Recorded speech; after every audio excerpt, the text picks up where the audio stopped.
And just like that, it was Christmas season. You know, this Sunday, today is the first Sunday of Advent. That is the Christmas time leading up to the celebration of the birth of Jesus. And I mean, just like that. It was Thanksgiving the other day. All of a sudden, it's the Christmas season.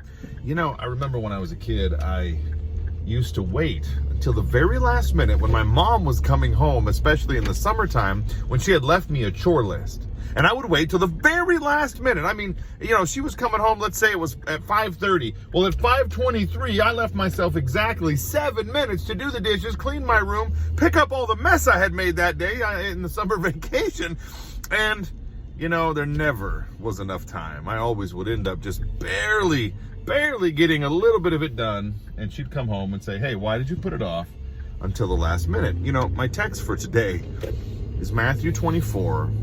And at the Christmas time, we often reflect upon this passage of Scripture, which tells us that no man knows the day or the hour of the return of Jesus Christ. So at the time of his remembrance, as we remember his first advent, that is the first coming, that's all Advent means, the first coming of Jesus, we often reflect upon what it means that he has come with regard to our future anticipation of his coming.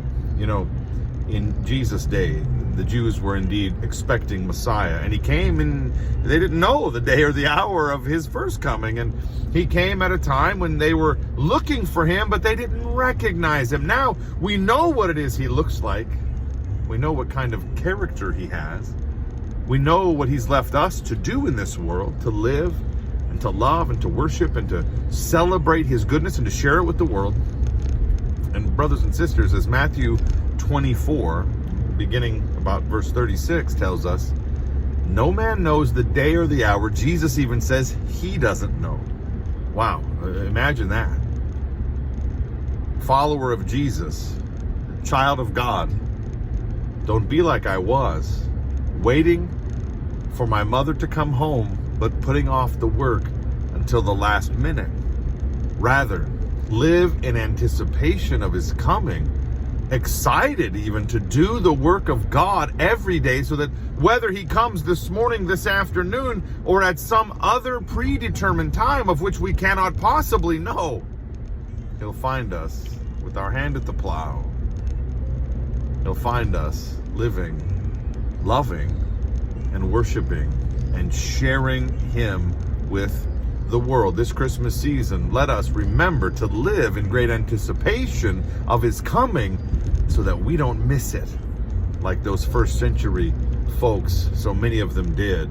No, we know what he looks like. We know what his character is like. Let's be busy being about the Lord's work. God bless you this Christmas season. Amen.